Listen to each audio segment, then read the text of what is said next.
श्री गणेशाय नमः। श्री जगदम्बा दुर्गा दैवीये नमः। अंतस यात्रा की इस कड़ी में हम गीता के कुछ श्लोक लेकर आ रहे हैं। यदा यदा हि धर्मस्य ग्लानिर्भवति भारत अभ्युत्थानं धर्मस्य तदात्मानं सृजाम्यहम्। परित्राणाय साधूनां विनाशाय च दुष्कृतां धर्म संस्थापनार्थाय संभवामि युगे युगे। भगवत गीता का यह चिर परिचित श्लोक सभी ने सुनाया जाना होगा। अब आइए कर्म के सिद्धांत पर। श्रीमद् भगवत गीता तो लगभग सबने पढ़ी होगी, सुनी होगी। सबने यह तीसरा कर्मयोग का अध्याय तो अवश्य ही पढ़ा होगा और पढ़कर सब खुश होकर मान लिए होंगे कि बस कर्म करते जाओ और फल की इच्छा ना करो। पर क्या कोई भी कर्म बिना फल की इच्छा के हो सकता है? यही श्री कृष्ण कहते हैं गीता में अर्जुन को कि जो सांख्य योग के माध्यम से यह जान लेता है कि वह शरीर नहीं है, केवल एक आत्मा है, उसी को कर्मयोग कहते हैं। सुख दुख तो केवल इस शरीर के लिए है और यहीं पर छूट जाने वाला है। जब अर्जुन युद्ध में अपने ही परिजनों और गुजनों को देखकर मोहग्रस्त हो जाते हैं और युद्ध ना करने का निश्चय कर लेते हैं, तो श्री कृष्ण अर्जुन से कहते हैं, हतो वा प्राप्यसि स्वर्गम जित्वा वा मोक्ष्यसे महिम तस्मात् उत्तिष्ठ कौन्तेय युद्धाय कृत निश्चया। अर्थात हे अर्जुन, यदि तुम युद्ध में वीर गति को प्राप्त होते हो तो तुम्हें स्वर्ग मिलेगा और यदि विजयी होते हो तो धरती का सुख भोगोगे। इसलिए उठो हे कौन्तेय और निश्चय करके युद्ध करो। सुख दुखे समे कृत्वा लाभा लाभो जया जयो ततो युद्धाय युज्यस्व नैवं पापम वापस्यसि। अर्थात सुख दुख हानि या लाभ का, विजय और पराजय का विचार त्याग कर युद्ध करने के लिए ही तू युद्ध कर। ऐसा करने से तू पाप को प्राप्त नहीं होगा। कर्मण्येवाधिकारस्ते मां फलेषु कदाचन मां कर्म फल हेतुर्भूमा ते संगोस्त्व कर्मणि। अर्थात केवल कर्म पर ही तुम्हारा अधिकार है, लेकिन कर्म के फलों में कभी नहीं। इसलिए कर्म को फल के लिए मत करो और ना ही काम करने में तुम्हारी आसक्ति हो। और पुनः मृत्यु से अभय करते हुए श्री कृष्ण अर्जुन से कहते हैं, नैनम छिद्रन्ति शस्त्राणि नैनम दहति पावकः ना चैनम क्लेदयन्त्यापो ना शोषयति मारुत। अर्थात आत्मा को न शस्त्र काट सकते हैं, न आग उसे जला सकती है, न पानी उसे भिगो सकता है और न हवा उसे सुखा ही सकती है।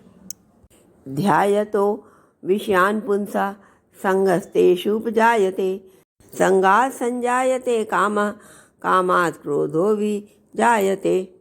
अर्थात विषय वस्तुओं के बारे में निरंतर सोचते रहने से मनुष्य को उनमें आसक्ति हो जाती है। इससे उनमें कामना यानी इच्छा पैदा होती है और कामनाओं में विघ्न आने से क्रोध की उत्पत्ति होती है। इसी प्रकार क्रोध के बारे में बताते हुए श्री कृष्ण कहते हैं, क्रोधात् भवति सम्मोहा सम्मोहात् स्मृति विभ्रमा स्मृति भ्रंशात् बुद्धिनाशो बुद्धिनाशात् प्रणश्यति। अर्थात क्रोध से मनुष्य की मति मारी जाती है, यानी मनुष्य मूढ़ हो जाता है, जिससे स्मृति भ्रमित हो जाती है। स्मृति भ्रम हो जाने से मनुष्य की बुद्धि नष्ट हो जाती है और बुद्धि का नाश हो जाने पर मनुष्य खुद अपना ही नाश कर बैठता है। यद्यदाचरति श्रेष्ठस्तत्तदेवेतरो जना सा यत् प्रमाणं कुरुते लोकस्तदनुवर्तते। अर्थात श्रेष्ठ पुरुष जो जो आचरण यानी जो जो काम करते हैं, दूसरे आम मनुष्य भी वैसा ही आचरण करते हैं। वह श्रेष्ठ पुरुष जो प्रमाण या उदाहरण प्रस्तुत करता है, समस्त मानव समुदाय उसी का अनुकरण करने लग जाते हैं। यदा यदा हि धर्मस्य ग्लानिर्भवति भारत अभ्युत्थानं धर्मस्य तदात्मानं सृजाम्यहम्।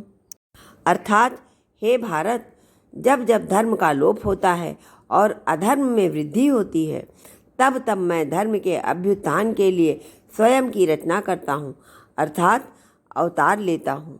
परित्राणाय साधूनां विनाशाय च दुष्कृतां धर्म संस्थापनार्थाय संभवामि युगे युगे। अर्थात सज्जन पुरुषों के कल्याण के लिए और दुष्कर्मियों के विनाश के लिए और धर्म की स्थापना के लिए मैं युगों युगों से प्रत्येक युग में जन्म लेता आया हूँ। श्रद्धावान लभते ज्ञानम तत्परा संयतेन्द्रिया ज्ञानम लब्ध्वा पराम शांतिम चिरेणाधिगच्छति। अर्थात श्रद्धा रखने वाले मनुष्य, अपनी इंद्रियों पर संयम रखने वाले मनुष्य साधन परायण होकर अपनी तत्परता से ज्ञान को प्राप्त करते हैं। फिर ज्ञान मिल जाने पर जल्द ही परम शांति को प्राप्त हो जाते हैं। उद्वरेदात्मनात्मानं नात्मानं वसादयेत् आत्मयुरात्मनो बंधुरात्मयुरिपुरात्मना। अर्थात मनुष्य अपना कल्याण स्वयं ही कर सकता है। अपने द्वारा अपना संसार समुद्र से उद्धार करे और अपने को अधोगति में न डाले, क्योंकि यह मनुष्य आप ही तो अपना मित्र है और आप ही अपना शत्रु है। पत्रम पुष्पम फलम तोयम यो मे भक्त्या प्रयच्छति तदहम भक्त्युपहृतमश्नामि प्रयतात्मना। अर्थात जो कोई भक्त मेरे लिए प्रेम से पत्र, पुष्प, फल, जल आदि अर्पण करता है, उस शुद्ध बुद्धि निष्काम प्रेमी भक्त का प्रेम पूर्वक अर्पण किया हुआ वह पत्र पुष्पादि मैं सगुण रूप में प्रकट होकर प्रीति सहित खाता हूँ। यस्मान नो दुजते लोको लोका नो दुजते च या हर्षामर्ष भयोद्वय गैर मुक्तो य सचा में प्रिय। अर्थात जिससे किसी को कष्ट नहीं पहुँचता तथा जो अन्य किसी के द्वारा विचलित नहीं होता, जो सुख दुख में, भय तथा चिंता में संभाव रहता है, वह मुझे अत्यंत प्रिय है। अब श्री कृष्ण कहते हैं, सर्वधर्मान परित्यज्य मामेकं शरणं व्रज अहम त्वां सर्व पापेभ्यो मोक्षयिष्यामि मा शुच। अर्थात सभी धर्मों को छोड़कर मेरी शरण में आ जाओ, मैं तुम्हें सभी पापों से मुक्त कर दूंगा, इसमें कोई संदेह नहीं है। यह है शरणागति का सिद्धांत, जो सरलतम होते हुए भी मनुष्य के लिए बहुत कठिन है। कर्मों को कर्ता मानकर करने से हम बहुत प्रकार के कर्मों का बोझ अपने ऊपर ले लेते हैं और हमें बार बार जन्म लेना पड़ता है। कर्म 6 प्रकार के होते हैं। नित्य कर्म यानी दैनिक कार्य जो हम करते हैं, नैमित्य कर्म नियमशील कार्य, काम्य कर्म किसी मकसद से किया हुआ कार्य, निष्काम्य कर्म बिना किसी स्वार्थ के किया हुआ कार्य, संचित कर्म प्रारब्ध से सहेजे हुए कर्म अर्थात जो हमारा प्रारब्ध है, निषिद्ध कर्म नहीं करने योग्य कर्म। कर्म शब्द अपने आप में बहुत ही व्यापक है, मात्र कुछ लाइनें या कुछ श्लोकों में कर्म की व्याख्या नहीं की जा सकती है। मनुष्य एक क्षण के लिए भी अकर्मा नहीं रह सकता है। श्रीमद् भगवद गीता में कर्मयोग का पूरा एक अध्याय ही है। धर्म ग्रंथों के अनुसार मनुष्य को किए हुए शुभ या अशुभ कर्मों का फल अवश्य भोगना पड़ता है। कर्म का सिद्धांत अत्यंत कठोर है और उतना ही सच भी है। जहाँ अच्छे कर्म व्यक्ति के जीवन को प्रगति की दिशा में ले जाते हैं, वहीं बुरे कर्म उसे पतन की ओर ले जाते हैं। धर्म ग्रंथों के अनुसार मनुष्य के किए हुए शुभ या अशुभ कर्मों का फल अवश्य भोगना पड़ता है। हमारा अगला जन्म किस प्राणी के रूप में होगा, यह सब कुछ हमारे कर्मों पर ही निर्भर करता है। अनेक जन्मों में किए हुए कर्म हमारे अंतःकरण में संग्रहित रहते हैं, वे ही संचित कर्म कहलाते हैं और उनसे ही प्रारब्ध बनता है।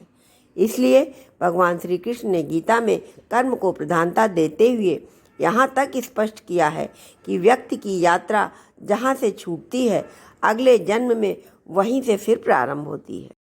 कर्म किए बगैर व्यक्ति किसी भी क्षण नहीं रह सकता है।